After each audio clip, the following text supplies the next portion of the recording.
Artinya kalau misalkan semua anak-anak itu dimasukkan ke dalam program itu, program Semangat Cokro Aminoto, bahwa sarjana mengajarlah berkarya atau berjasa satu kali itu 10 anak, itu insya Allah kita nggak terlalu bingung untuk menghadapi pandemi ini di bidang pendidikan.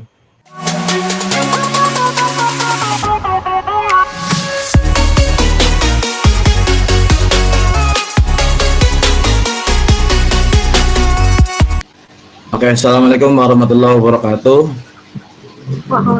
Tabarakalladzi nazzalal furqana ala abdihi liyakunil alamin nadhira. Allahumma shalli wa sallim wa barik ala sayyidina Muhammad wa ala ali sayyidina Muhammad. Kama shallaita ala sayyidina Ibrahim wa ala ali sayyidina Ibrahim fil alamin Hamidum Majid.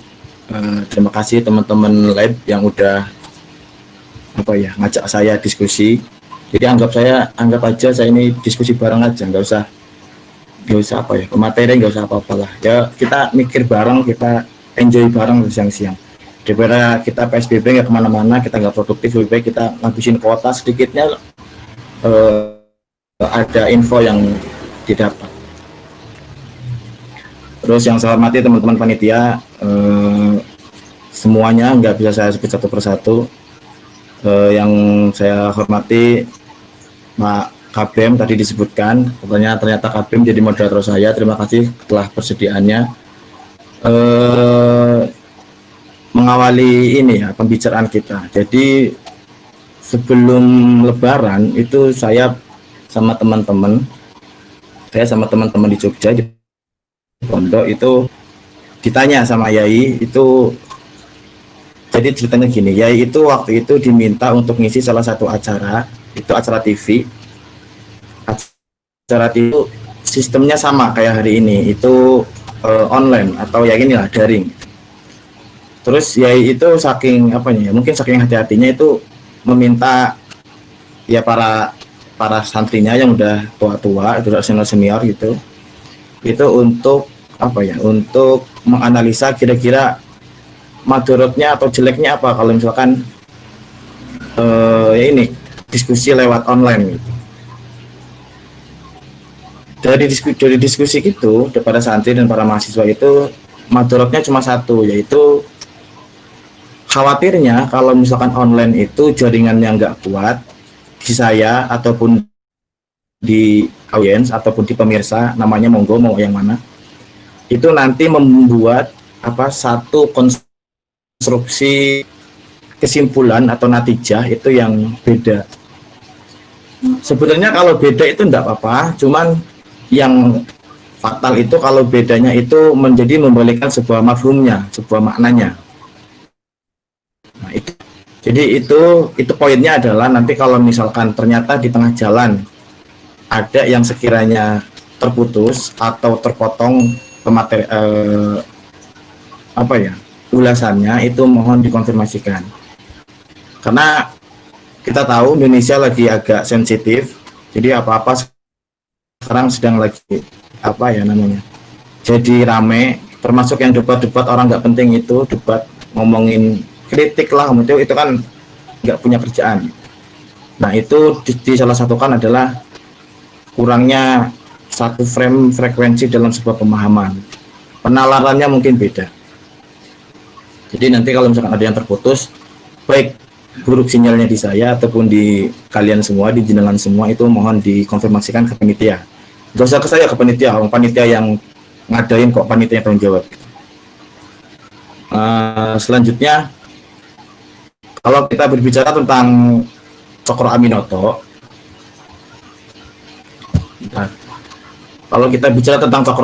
sebenarnya orang udah pada tahu siapa dia, di mana latar belakangnya, tapi orang nggak banyak tahu kenapa dia bisa seperti itu. Jadi sebenarnya gini, saya ngawalinya gini, Cokro Aminoto itu para sejarawan bilang kalau misal lahirnya Cokro Aminoto itu terselamatkan, statusnya itu terselamatkan oleh meletusnya Gunung Krakatau. Gunung Krakatau itu meletus karena waktu itu sangat hebat, sampai terdengar ke Afrika. Mesir itu kabarnya itu sampai mendengar letusannya, itu sangat hebat. Makanya sesuatu yang sangat hebat biasanya mudah teringat dan dicatat tanggalnya. Nah, Cokro Aminoto itu juga sama, lahirnya juga seperti itu. Lahirnya bertepatan dengan meletusnya. Jadi kalau ditelisik-telisik insya Allah gampang, yaitu 16 Agustus 1882 itu Cokro Aminoto. Tapi jauh sebelum itu bahwa Cokro Aminoto itu keturunan dari dua entitas sosial itu yang sangat berbeda tapi sangat mempengaruhi, yaitu lahir dari seorang bangsawan dan lahir dari seorang priai atau kiai lah gampangnya gitu. Gini ya, itu kalau dari kita tarik ke belakangnya, Cokro Aminoto itu lahir dari lingkungan keraton di Yogyakarta atau paling sekarang di Surakarta di Solo. Itu lahir dari bapak namanya, kalau ini Cokro Aminoto itu bin Cokro Amiseno. Nah, Amiseno ini seorang birokrat di Keraton Surakarta. Itu salah satu masuk dalam penelitian saya, itu dia yang menggagas, salah satu penggagas tentang pembebasan lahan di waktu itu di Mataram. Nah, tapi jauh dari buyutnya Cokro Aminoto itu seorang kiai besar, itu dari Ponorogo, itu Kiai Kasan Besari. Kiai Bagus Kasan Besari itu nama buyutnya Cokro Aminoto. Kiai Bagus ini itu seorang ulama, punya pondok pesantren tentunya, dan ngulang tentunya, itu dari Ponorogo. Itu saking terkenalnya, itu Sultan Surakarta waktu itu kepincut untuk meminang, menjadikan menantu. Alhasil dia mau, Kasan Besari mau jadikan mantu, terus mempunyai anak yaitu seorang yang namanya Cokronegoro. Cokronegoro juga berkecimpung di dunia birokrat di Surakarta. Cokronegoro nanti punya anak lagi namanya Cokro Amiseno. Amiseno juga sama, berkecimpung di dunia birokrat. Terus nanti Cokro Amiseno itu mempunyai anak lagi baru namanya Omar Said Cokro Aminoto. Nah, lahirnya Cokro Aminoto itu di tengah-tengah penjajahan Belanda. Bahkan awal mula kakeknya Cokro Aminoto yaitu Cokro Negoro itu lahir ketika Jogja mau pisah, Mataram mau pisah antara Surakarta, itu sekitar tahun 1775. Nah, artinya keadaan sosial itu yang mengakibatkan Cokro Aminoto berpikiran sedikit idealis. Jadi lalu kemudian Cokro Aminoto itu dinikahkannya pun itu kan namanya Soharsikin. Nama istrinya Cokro Aminoto namanya Raden Ayu Soharsikin. Itu juga seorang bangsawan, putri bangsawan, yaitu dari Patih Ponorogo, Karesidenan Madiun. Nah, mafhumnya apa? Jadi gini, dulu itu ketika saya ngaji itu saya ingat gini, yang namanya turunan itu di Quran itu pernah disebut itu dzurriyatan ba'duha min ba'di. Artinya dzurriyah itu dzurriyatan ba'duha min ba'di. Itu ba'duha dari sekelompok satu itu ke sekelompok yang lain. Nah, itu nanti diperjelas, Al-Ghazali pernah memperjelas itu soal genetik. Di Ihya kalau nggak salah ada, monggo cari sendiri. Di Ihya tuh kalau Al-Ghazali itu menerangkan tentang genetik itu salah satunya itu bahwa dalam diri orang yang lahir itu membawa genetik, semua yang dibawa oleh orang tuanya itu 5%. Artinya semua yang ada dalam diri anak itu berpotensi sama dengan orang tuanya, baik laki-laki mau yang perempuan, itu sebesar 5%. Nah, yang menjadikannya kuat adalah domplengan orang tua dan keadaan sosialnya. Itu yang menjadikannya kuat, yang menjadikannya terbentuk. Itu. Nah, pendidikan itu masuk dalam salah satu unsur sosial. Artinya kalau ada orang bilang enggak itu bukan karena sosial tapi itu karena pendidikannya. Nah, itu pendidikan itu masuk dalam sebuah sosialnya.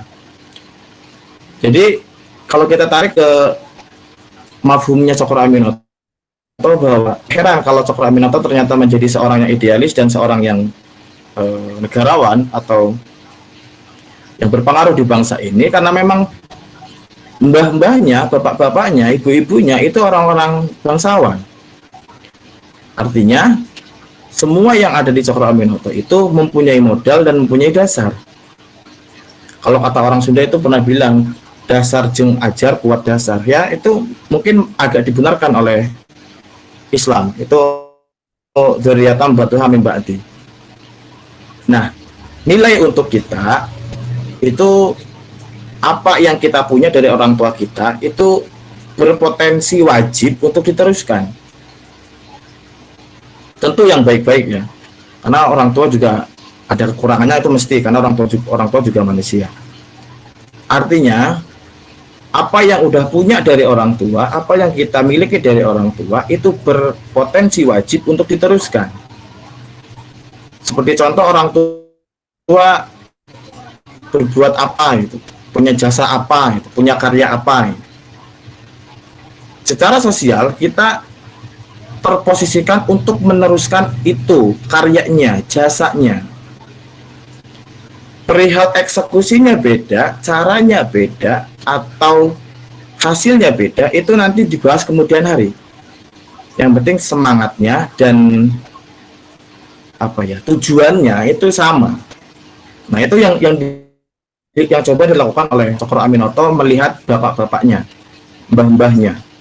Karena Cokro Aminoto itu mengalir setidaknya dua seperti saya bilang di awal itu dua kasta sosial yang kuat dan saling mempengaruhi, yaitu bangsawan, birokratik, dan seorang agamawan, kiai.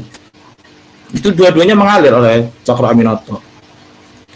Makanya Cokro Aminoto itu sedikitnya sudah menjalankan sebuah hukum Islam bahwa dia harus meneruskan perjuangan ayahnya. Itu salah satunya itu dengan menjadikan gerakan SI, Sarekat Islam itu menjadi wadahnya.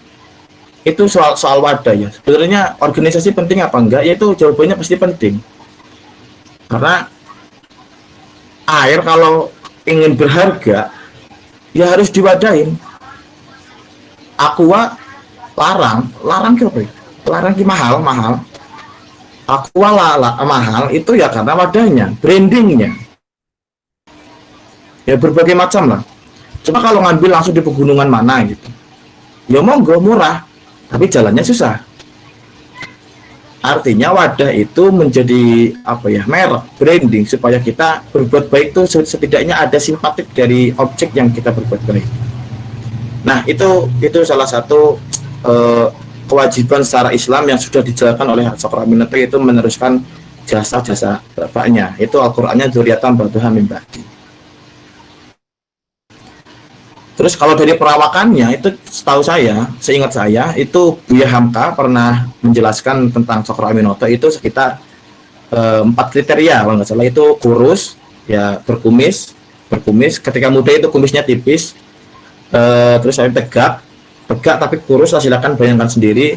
Terus matanya agak belo itu matanya agak lebar, jadi nggak sipit. Nah, dari 4 kriteria itu sejarawan, saya pernah ketemu dengan orangnya, itu sejarawan mengatakan bahwa ternyata Cokro Aminoto itu bukan ke tahap senang, tapi pernah tirakatnya itu lama Cokro Aminoto. Tapi bukan berarti senang tirakat, karena senang tirakat itu sejarawan itu nggak bilang gitu, cuman bilangnya ke saya itu pernah tirakat lama. Kapan tirakatnya lama? Itu ketika menggagas, ya sama, orang itu ada gejolak pikirnya, gejolak pikirnya itu ketika mau hendak menikahi Suharsikin. Nah, kita masuk ke istrinya. Mungkin nanti ada beberapa pelajaran yang penting bagi istrinya, bagi para perempuan di sini, para audiens. Jadi kita tahu bahwa Suharsikin itu anak seorang patih dari Ponorogo, Karesidenan Madiun, itu dinikahkan tanpa ketemu dulu. Jadi bisa dibayangkan waktu itu tanpa ketemu, tanpa WA, tanpa apapun, tapi ujuk-ujuk nikah gitu. Dan taatnya Suharsikin ya mau, dan Cokro Aminoto juga mau. Nah, Cokro Aminoto itu sebagai salah satu hiburan gejolak pikirnya itu dengan menikah, yaitu menikahi Suharsikin. Nah, yang apa ya, yang penting menjadi pelajaran kita bahwa Suharsikin itu pernah ditinggal Cokro Aminoto itu ketika mengandung anak yang pertama itu Utari, yang bakal lahirnya nanti itu namanya Utari. Nah, ketika mengandung Utari sekitar 3 atau masuk 4 bulanan, karena waktu itu belum ngupati, biasa di Jawa Timur ya kalau kita sekarang menyebutnya di NU itu ada yang namanya ngupati, itu sekitar 4 bulanan. Itu belum dikupati, sejarahnya belum dikupati itu Cokro Aminoto itu pergi dari rumahnya Suharsikin. Nah, bahwa harus diketahui bahwa waktu itu keluarga Cokro Aminoto dan ibunya Suharsikin itu masih tinggal di rumah bapaknya. Namanya Mangkusemo atau siapa ya? Saya lupa. Mangkusumo atau siapa? Saya agak lupa namanya. Tapi dia berkedudukan sebagai patih di Karesidenan Madiun, tepatnya di Ponorogo. Nah, kenapa dia meninggalkan Suharsikin? Itu bukan tanpa sebab, tapi karena waktu itu sedang perang ideologis dengan bapaknya, dengan bapak mertuanya maksudnya, dengan patih bapaknya Suharsikin. Nah, perangnya soal apa? Patih Mangkusumo itu seseorang yang menjabat untuk Belanda. Kita tahu semua karesidenan, semua birokratik waktu itu dikuasai oleh Belanda, termasuk di Karesidenan Surakarta. Jadi Karesidenan Madiun itu salah satu karesidenan yang ada di Surakarta, Mataram waktu itu. Sedangkan Mataram waktu itu sedang romantis-romantisnya dengan Belanda, dengan Netherlands. Nah, patihnya si patih itu sangat ingin Cokro Aminoto itu menjadi birokrat seperti bapak mertuanya, karena bapak mertuanya melihat Cokro Aminoto itu mempunyai potensi besar dalam dirinya untuk menjadi seperti ayahnya, bahkan lebih. Nah, dari dasar itu ayahnya memaksa dengan sangat keras Cokro Aminoto itu untuk menjadi birokrat. Nah, tapi dengan tegas Cokro Aminoto itu menolak permintaan yang seperti itu. Kenapa menolak? Karena Cokro Aminoto yang seperti saya katakan tadi, bahwa dia berpikiran idealis, bahwa Cokro Aminoto itu nggak mau dijajah.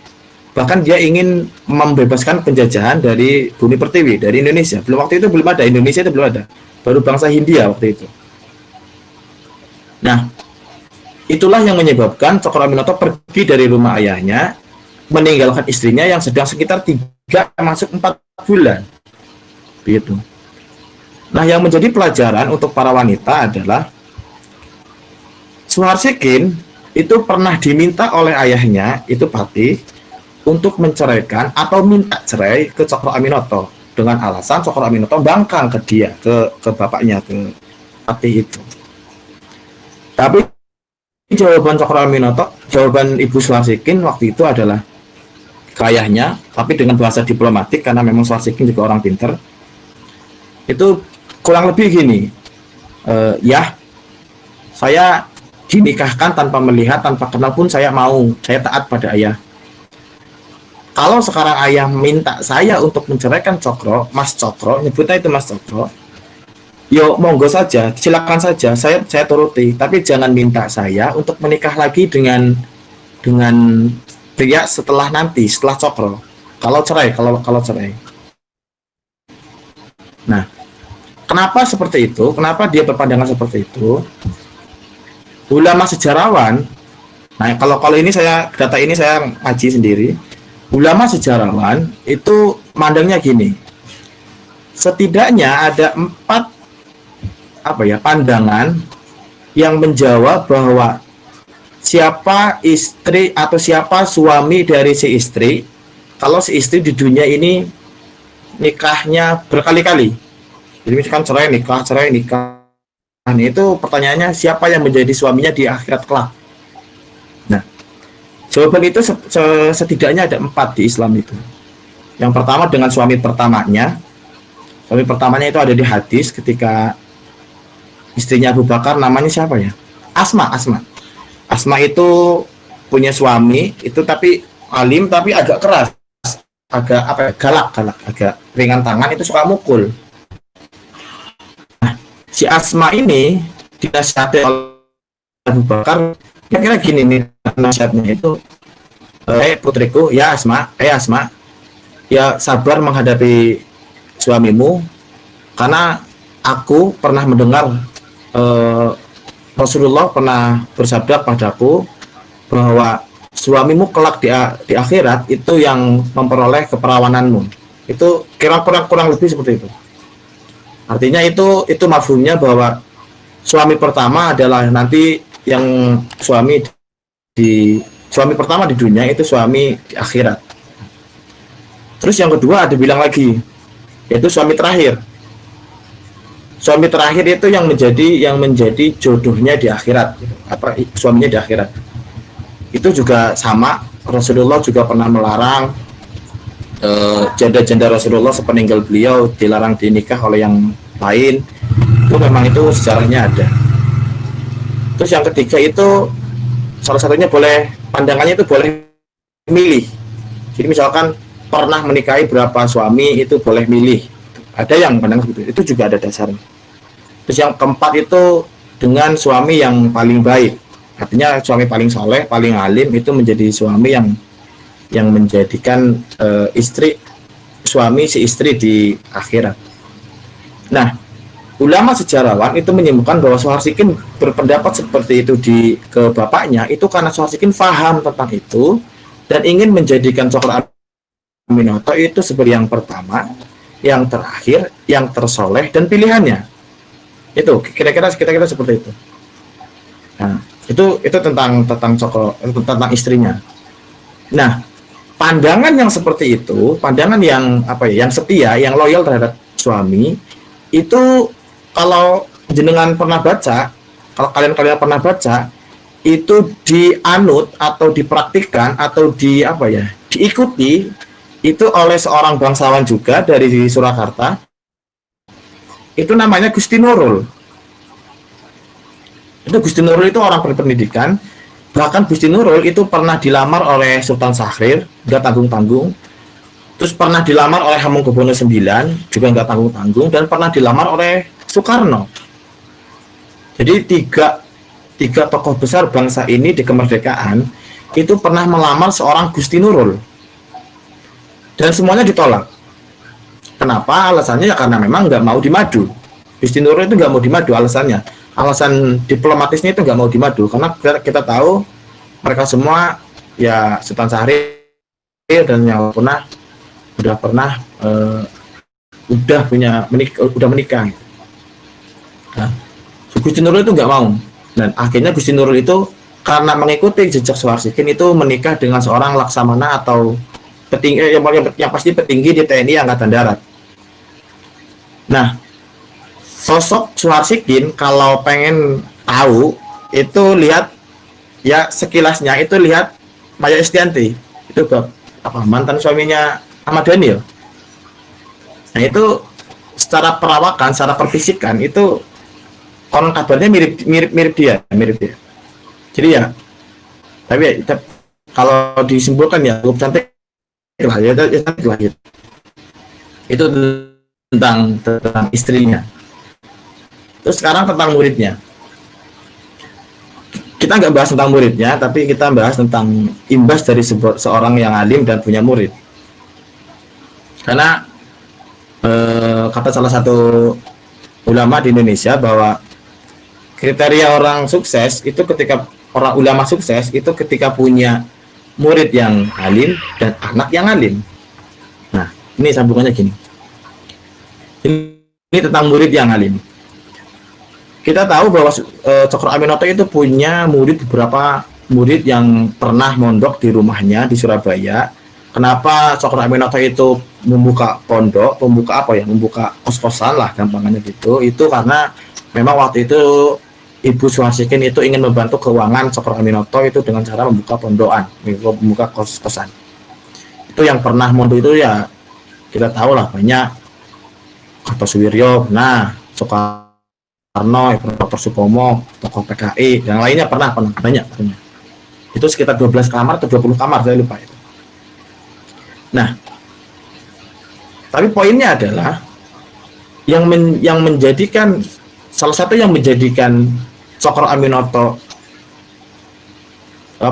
pahlawan nasional, berstatus pahlawan nasional itu ya karena Soekarno dengan kepresnya ketika menjadi presiden itu melabeli Cokro Aminoto itu menjadi pahlawan kemerdekaan atau apa, status rincinya itu ada di kepresnya.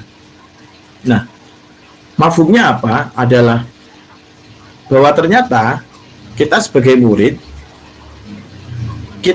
murid alim itu salah satu nolong guru.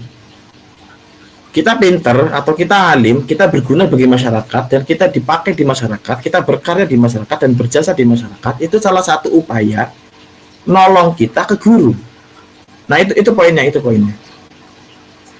Jadi ya nggak heran kalau misalkan dianggap sebesar itu guru bangsa.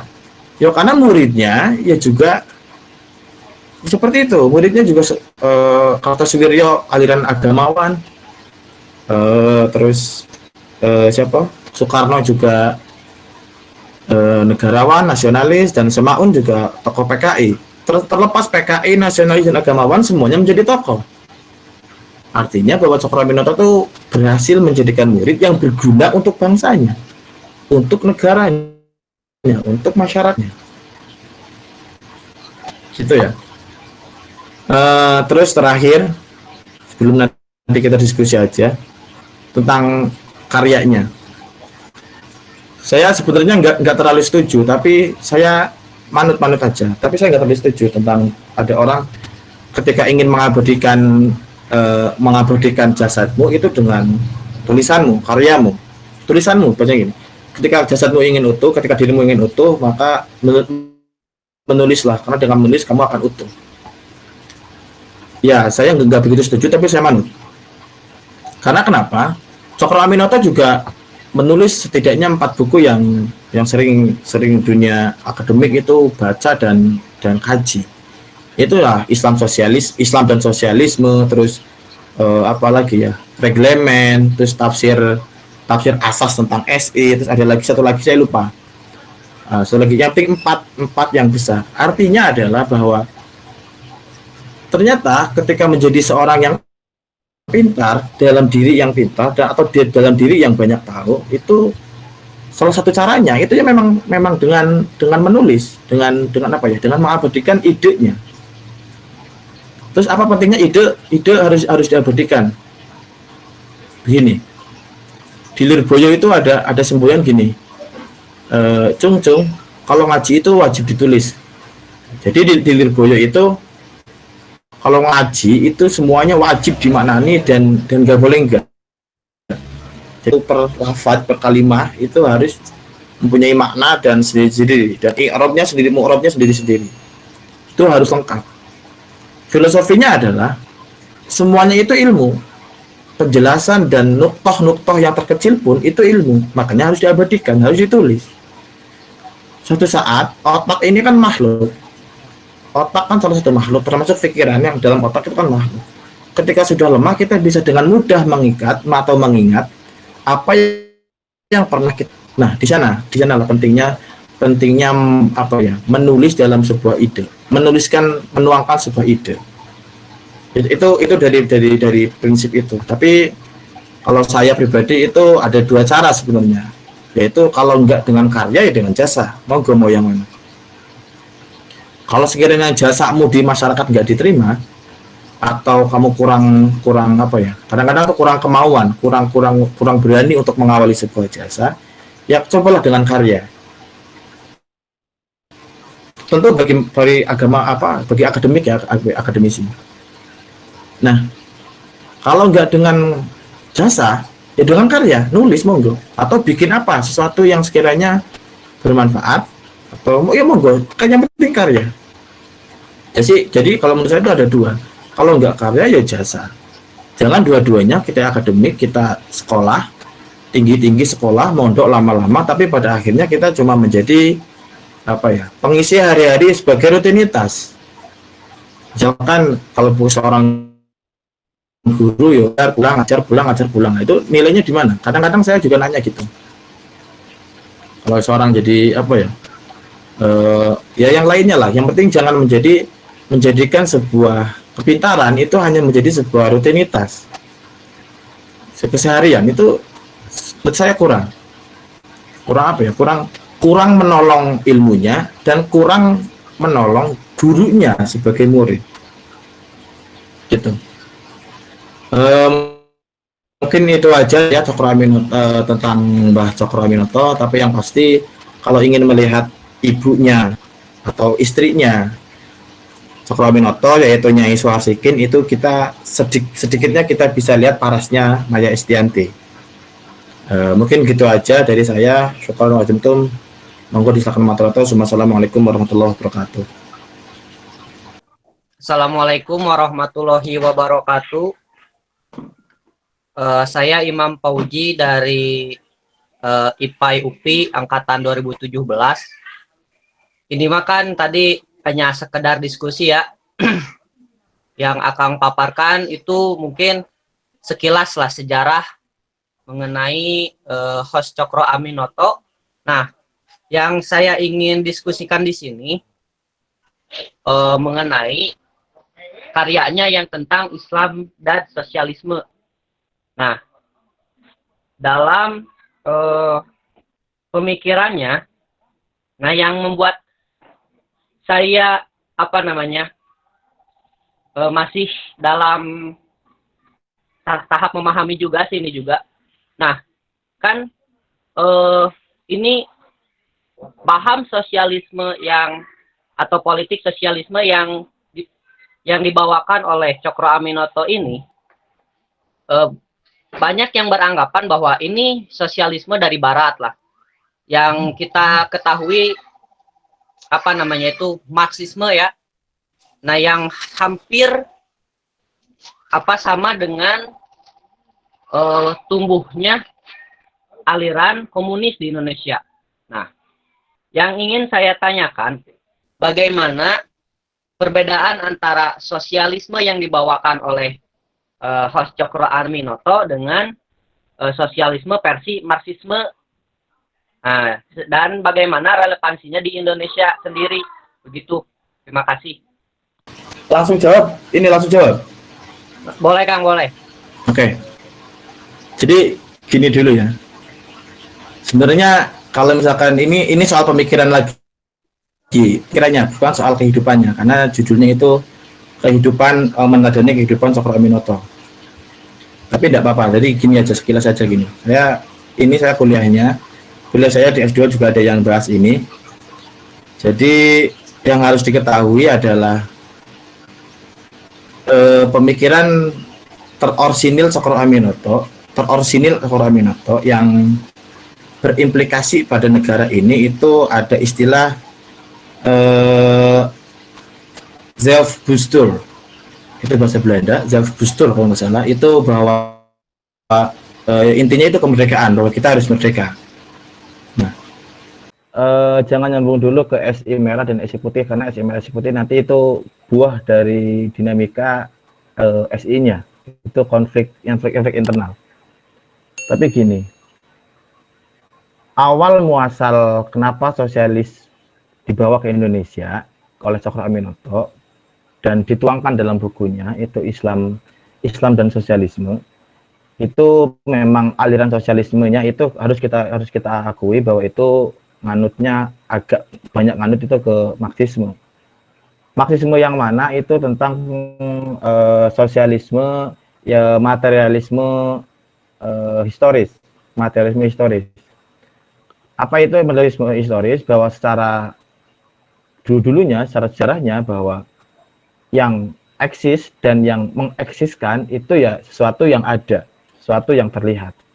Material itu kalau dalam filsafat itu bisa dikatakan sebagai jism, jasadnya. Nah, dalam material itu ada forma, itu di filsafat ya, dikit ini filsafat. Apa itu forma? Forma itu pembentukan terhadap sebuah jasad, sebuah jism. Namanya forma. Itu ada aksedensia, nanti banyak lagi. Tapi begini, intinya gini.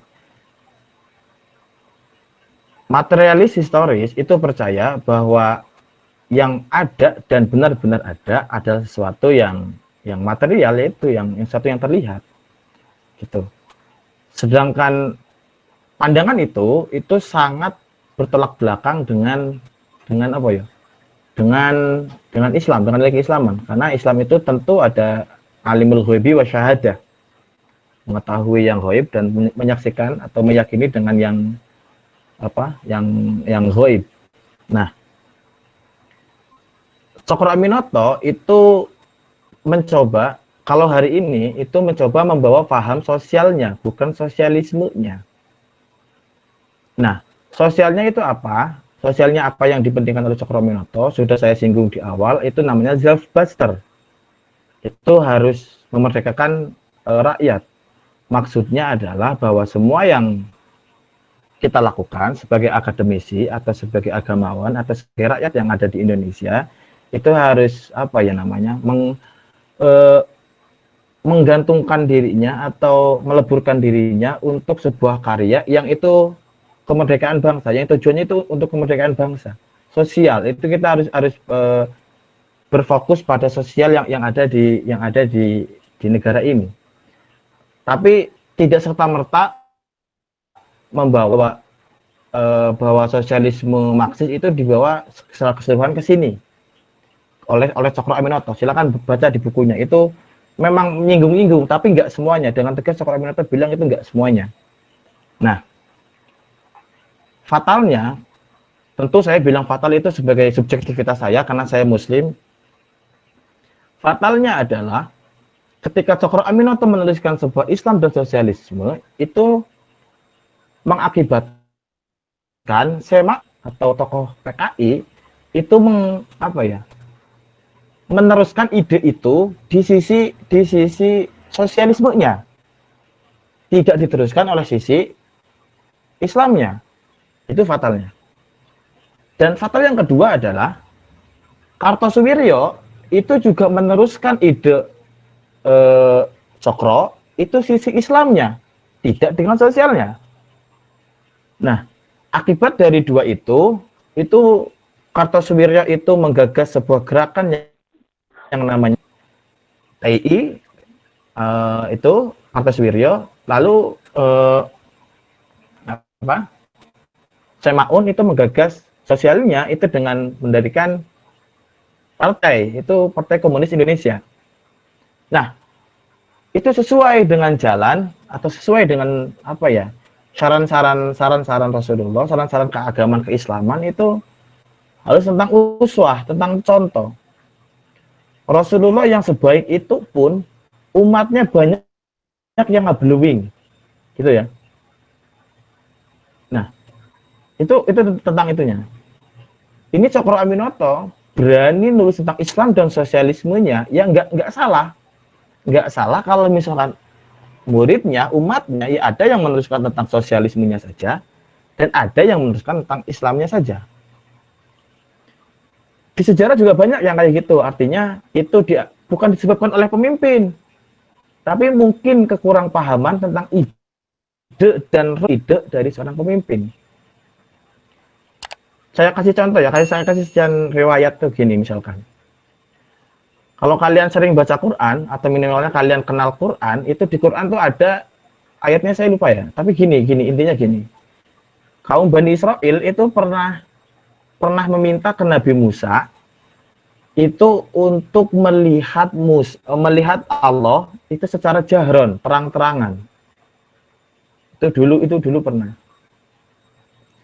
Tapi kenapa yang harus diketahui Bani Israel itu minta seperti itu alasannya itu cuma satu. Karena Nabi Musa juga melihat Allah secara terang-terangan. Ya di Gunung Tursina itu, walaupun ujung-ujungnya nggak kuat. Gitu. Artinya, apa yang dilakukan oleh pemimpin, itu sedikit banyaknya akan di copy paste, akan didompleng, akan diikuti oleh muridnya. Nah, sosial, insya Allah, karena saya juga kuliah ini, insya Allah sosial yang dibawa oleh Cokro Aminoto itu kesejahteraan, gitu ya, sosial kesejahteraan. Walaupun ide awalnya kenapa sosial itu dari sosialisme, Marxisme, itu tentang materialis historis. Nah, materialis, jadi simpelnya gini, secara kronologis, materialis historis Marxisme lalu diperah oleh Cokro Aminoto, digabungkan dengan Islam menjadi gerakan kemerdekaan, lalu diurai lagi oleh Semaun menjadi PKI, dan diurai lagi oleh Kartosuwiryo menjadi keislaman.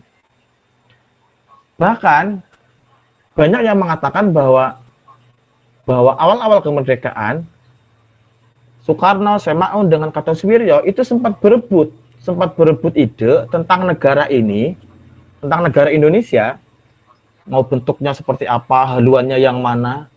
Itu semuanya itu mengatasnamakan Cokro Aminoto. Artinya tiga-tiganya itu bersumber pada namanya satu payungan, satu paradigma itu yang sama. Nah, kira-kira seperti itu. Implikasinya apa? Itu tentang sosial, tentang kesetaraan. Tapi tentang ada nilai-nilai keislaman. Nah, itu sedikit respon saya. Terima kasih. Ya, terima kasih pada Kang Wafi. Jadi yang saya tangkap dari jawabannya bahwa sosialisme yang berawal dari Cokro Aminoto kemudian diurai kembali oleh Soekarno menjadi aliran nasionalismenya, sosialisme nasionalis, dan diurai sosialismenya kepada Semaun menjadi sosialisme Marxis, kemudian kepada Kartosuwiryo itu diurai menjadi sosialismenya Islamisme. Nah, mungkin dari sosialisme yang dibawa oleh Cokro Aminoto itu untuk menggerakkan bangsa Indonesia, persatuan umat Islam di Indonesia, di Pulau Jawa, untuk menyatukan syarikat Islam. Mungkin seperti itu yang saya... Ya, terima kasih pada Kang Wafi. Nah, seperti yang kita lihat di Indonesia sendiri, meskipun ya dalam artian ini belum merata ya, yang dimaksud dengan kesejahteraan ya, yang tadi pembawaan sosialisme atau sosialisme yang dibawakan atau relevansi dalam zaman sekarang yang disebut dengan kesejahteraan meskipun belum merata, tapi itu sudah sudah memberikan dampak yang begitu baik ya untuk Indonesia sendiri. Nah, mungkin untuk beberapa pihak yang sangat disayangkan di Indonesia sendiri, yang namanya kesejahteraan itu kita bisa menilai sendirilah masing-masing. Itu untuk orang miskin, untuk orang-orang yang fakir, mereka hampir tidak terlihat oleh pemerintah. Nah, kita bisa lihat di beberapa pemberitaan, di beberapa media-media sosial, banyak yang mereka itu seakan-akan meminta kesejahteraan.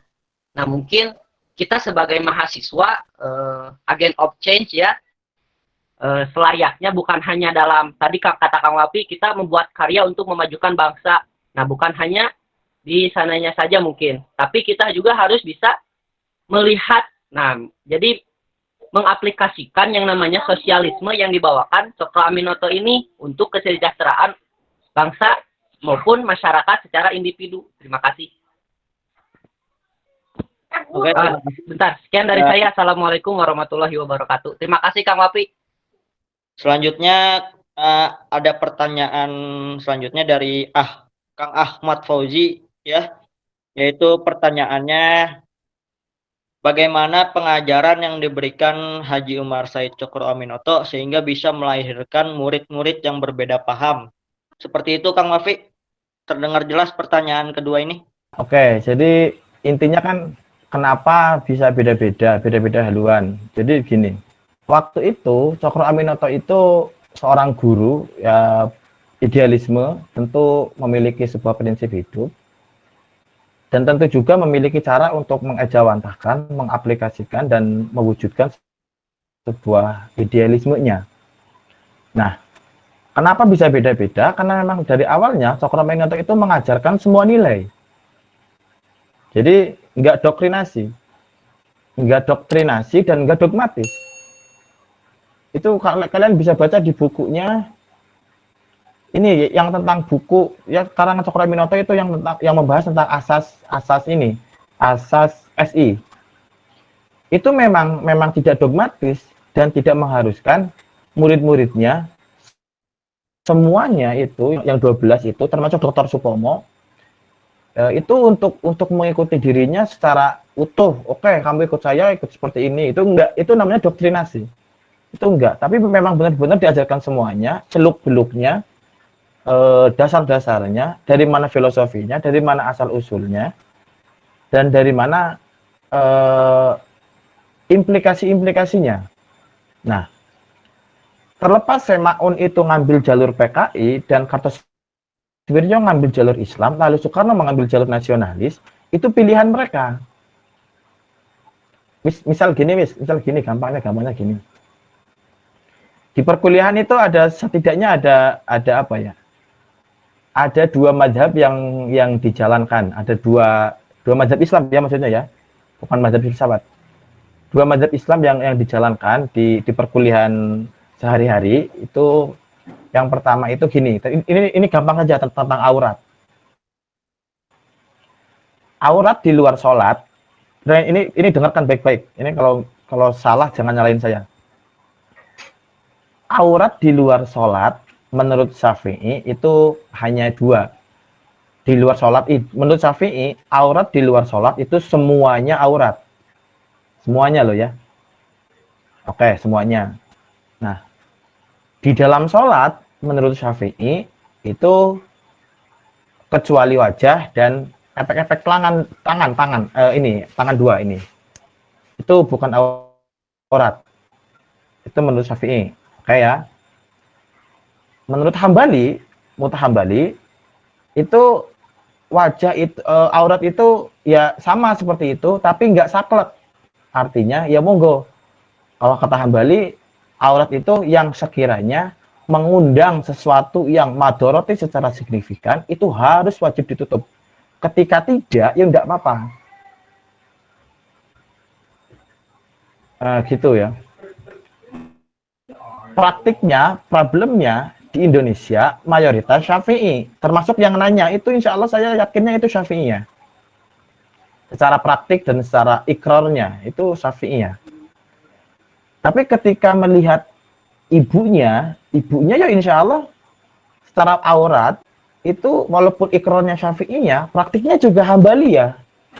Nah, poinnya adalah walaupun kita tahu dari mana dasarnya, dari mana asal muasalnya, dari mana filosofinya, kitabnya mana, dasarnya mana, jalur pikirnya mana, manhajnya mana, hadisnya mana, mungkin kalau Islam itu pilihan terakhir itu tetap ada di orangnya.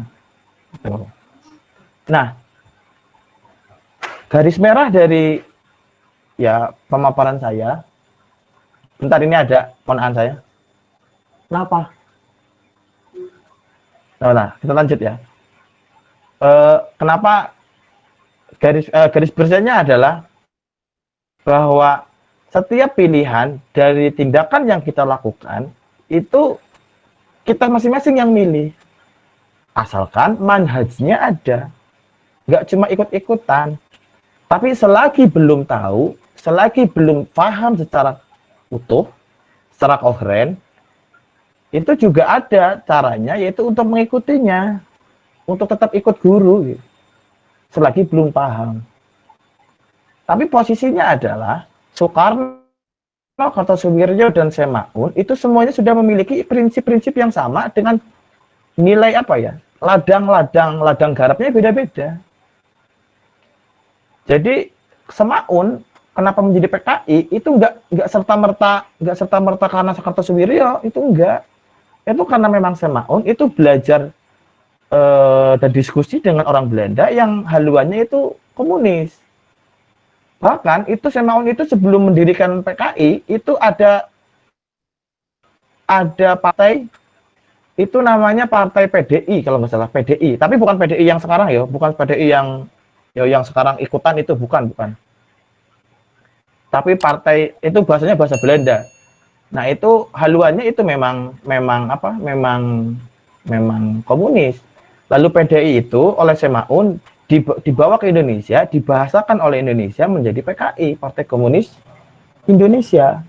Ya gitu, itu sedikit kenapa menjadi muridnya menjadi beda-beda apa ya? Beda-beda haluan, karena memang yang pertama lahan garapnya beda, yang kedua jalur pikirnya mungkin beda, ngambilnya beda. Satu guru saja kalian yang misalkan ada di sini yang sekelas, mungkin paham dan praktiknya juga mungkin beda, gitu. Gitu mungkin, moga-moga menjawab.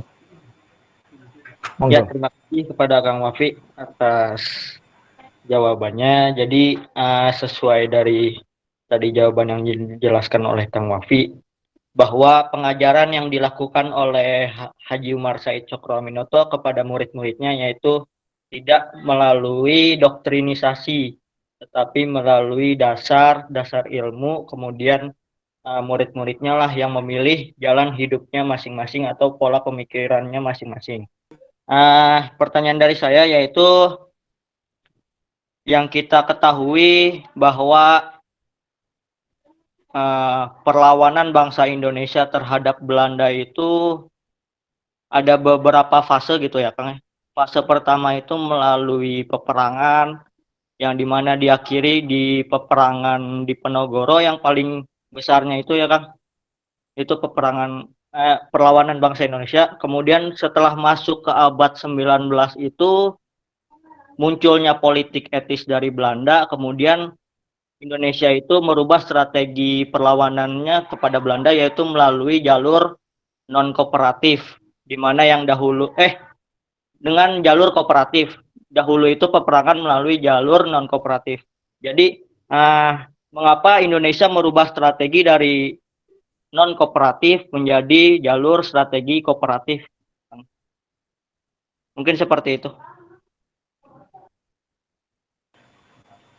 Oke, terima kasih. Kedengeran ya? Gini, perang itu bukan jalan, tapi itu pilihan. Itu bukan jalan utama ya. Itu bukan sesuatu yang harus dilampaui. Saya belajar hukum, saya juga sedikitnya tentang intelijen dan perang itu saya sedikit bahas. Maksudnya background S2 saya kan hukum. Nah, itu pola perang itu dari dulu itu nggak ada yang sama. Tapi kenapa nggak ada yang sama? Itu memang karena lahannya beda-beda. Jadi gini, di zaman Rasul itu kan perangnya banyak banget kan. Ada perang Uhud, perang Badar, perang Khandaq. Kalau perang Khandaq itu perang Tarit, perang Selokan itu. Perang sungai lah kalau sekarang. Terus ada lagi kalau Indonesia itu ada perang kuda, perang Diponegoro, perang itu banyak. Tapi kenapa seperti itu? Itu karena memang gejolaknya beda-beda dan SDM SDA-nya beda. Tesis saya kemarin itu sedikit bahasnya tentang Perang Jogja, itu sedikit menyinggung tentang Diponegoro. Kenapa Diponegoro itu dianggap pemberontak di mana di Belanda? Di Belanda dianggap pemberontak karena memang waktu itu keadaannya Belanda sedang menjajah. Salah satu ahli sejarah itu mengatakan sejarah milik pemenang. Karena pemenang itu nantinya bakal nulis sejarah, dan penulisan sejarah itu bagaimana perspektif pemenang. Nah, itu salah satunya. Makanya menurut Belanda itu sampai sekarang itu Diponegoro itu pemberontak. Tapi kita tahu bahwa di Jogja Diponegoro itu sangat diagung-agungkan. gitu. Karena memang Diponegoro itu yang apa ya? Yang membackup Hamengkubuwono III ketika Hamengkubuwono III itu menjadi apa ya? Menjadi sultan. Yang harus kita paham bahwa pertama Hamengkubuwono III menjadi sultan itu sekitar umur 3 tahun. Artinya dengan umur 3 tahun memimpin Yogyakarta Hadiningrat yang waktu itu Kebumen, Karisiden Kebumen itu masih masuk. Itu ya cukup berat. Nah, makanya perwaliannya itu dipegang oleh Diponegoro dan ibunya Hamengkubuwono III. Nah, di sana diucak-acik. Ucak-acik apa ya? Ucak-acik itu di apa ya? Dipengaruhi, diganggu, ya semuanya lah. Diintervensi itu oleh Belanda. Nah, makanya peperangannya waktu itu menggunakan alat. Nah, seiring berjalannya waktu, lahan dan medan perangnya itu beda-beda. Gitu. Makanya kenapa ilmu intelijen itu masih mahal dan ilmu geopolitik itu masih mahal? Itu jawabannya cuma satu. Karena kebutuhan tanding, match, fighter itu beda. Gitu. Kemarin saya ngadain turnamen skala nasional itu tentang Mobile Legends. Saya nggak main game, sama sekali saya nggak bisa game dan nggak suka game. Tapi saya ikutan jadi panitia, ya ikut nimbrung jadi panitia itu tentang Mobile Legends. Ini saya cerita dulu tentang perang ya. Nah, kalau kalian main Mobile Legends itu semua hero atau karakter itu semuanya sakti. Tinggal problemnya itu satu, bisa menggunakannya atau tidak, dan lawannya siapa. Jadi nggak mutlak Lancelot itu sakti, atau Grok itu sakti, atau Kadita, Roro Kidul itu sakti, Bruno itu sakti, nggak semuanya. Enggak. Itu kalau ilmu perang. Karena dalam ilmu perang, seperti tesis saya, kalau kalian mau baca, monggo ke Jogja, itu juga prinsip perang, itu setidaknya itu ada prinsip geografis. Kita harus tahu tanahnya yang untuk perang itu tanah yang seperti apa. Nah, tanah itu artinya daerah loh ya. Daerah yang untuk perang itu daerah seperti apa, perbukitan loh. Nah, itu semuanya itu yang menjadikan ilmu geopolitik itu mahal. Mungkin kira-kira gitu. Kenapa perangnya beda-beda itu karena memang seperti itu. Yang pertama itu medannya perang dan yang kedua itu musuhnya beda.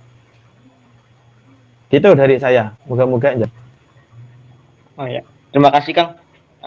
Jadi itu awal mula dari pergerakan-pergerakan nasional yang dilakukan oleh tokoh-tokoh bangsa seperti Cokro Aminoto yang dimana menggunakan syarikat Islamnya untuk menyatukan Pulau Jawa.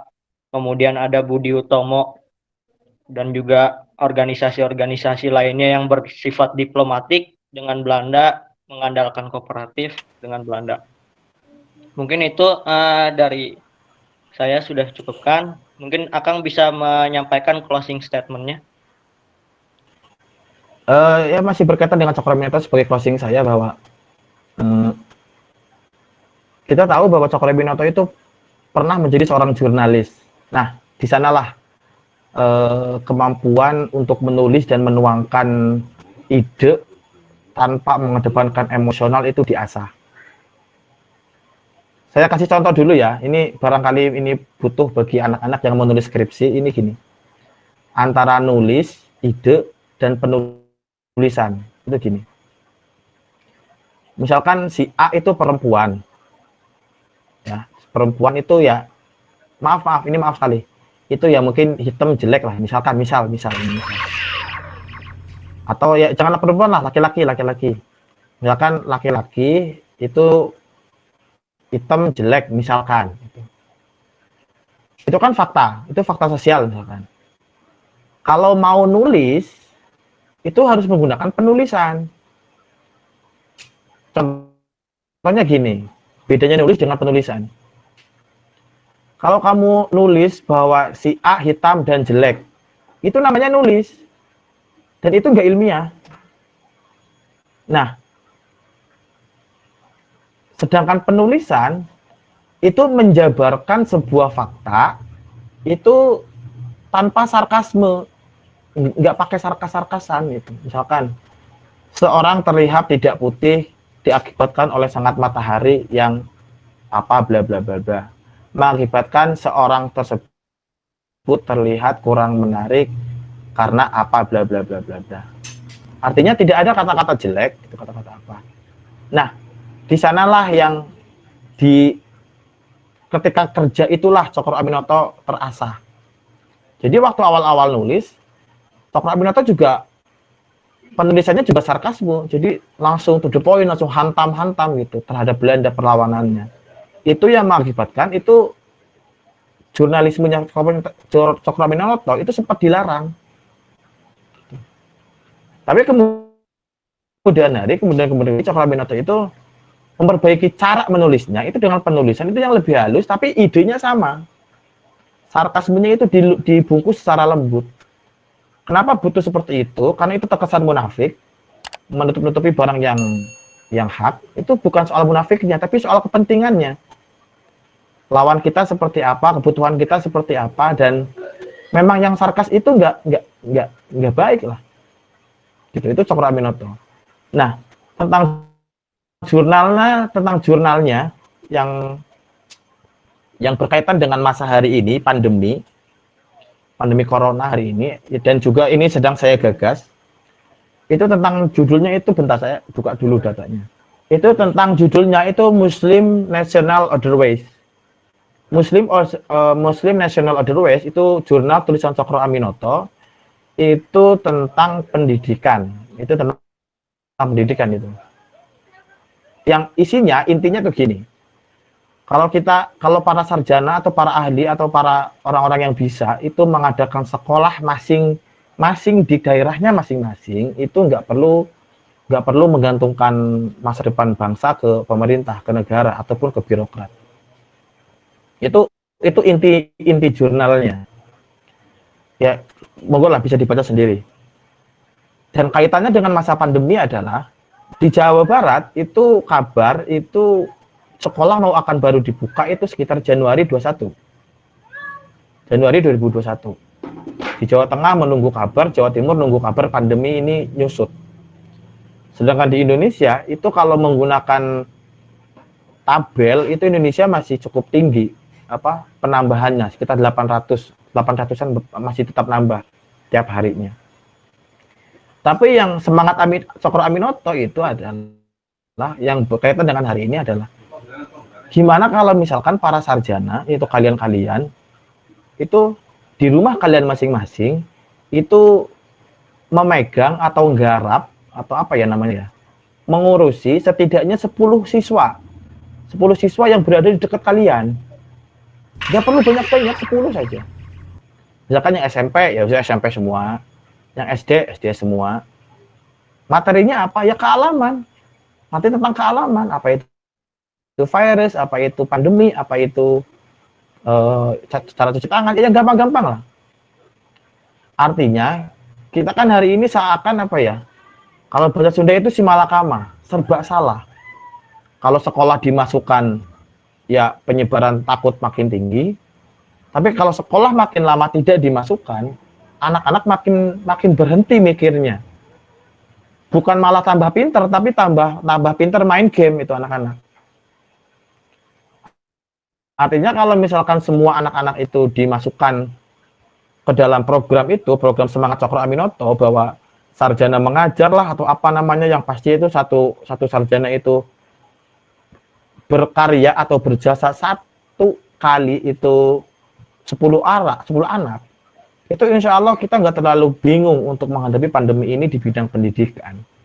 Kita kan seakan-akan sekarang ya nyalahin guru karena nggak masuk-masuk, cuma ngasih tugas. Tapi di sisi lain juga adik-adik kita, anak-anak kita atau siapapun nggak boleh masuk. Gitu. Ya nyalahin guru, yang nggak boleh sekolah. Ya maunya apa? Artinya daripada kita nyalahin orang, kita nyalahin keadaan, mending ke satu anak itu kita garap 10, misalkan sarjana itu garap 10 orang saja.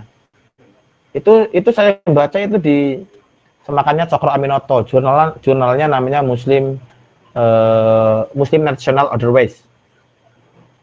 Nah, itu tentang yang berkaitan dengan pandemi. Jadi satu sarjana cukup megang 10 orang saja. Terus sebagai yang terakhir bahwa gini, saya pernah diajarin gini ketika saya ngaji itu gini, terakhir sekali.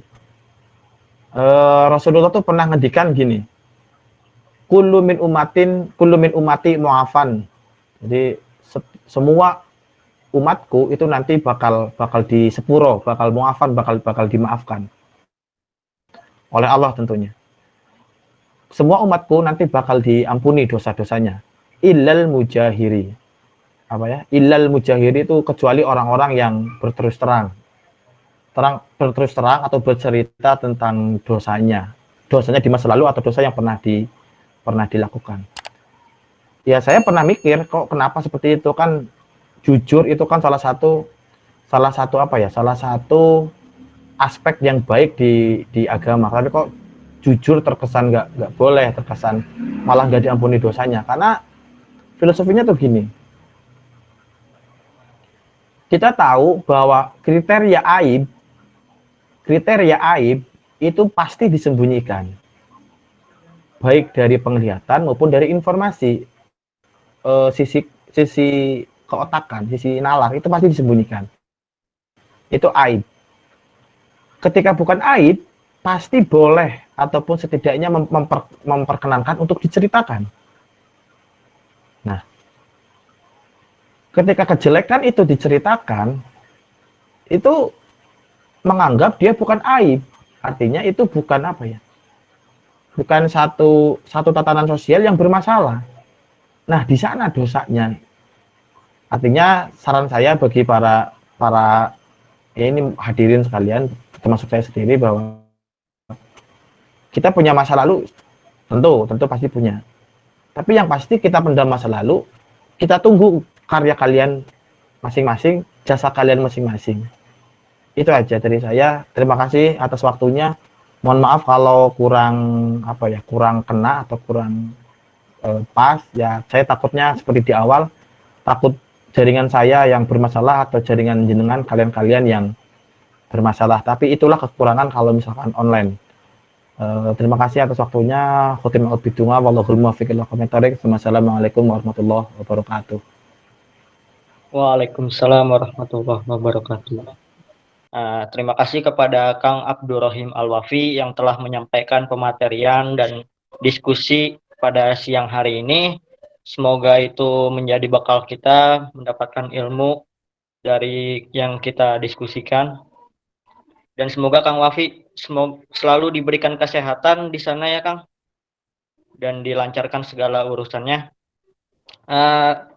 Di akhir ini acara akan saya jelaskan kesimpulan yang dari awal pematerian sampai diskusi, yaitu Haji Umar Said Cokro Aminoto merupakan orang yang sudah bergelar priai dari keturunan ningrat, keturunan yang sudah berdarah biru dan sudah mempunyai modal dasar yaitu sebuah keilmuan ilmu agama dan ilmu-ilmu yang telah didapatkan dari kerajaan di Jawa.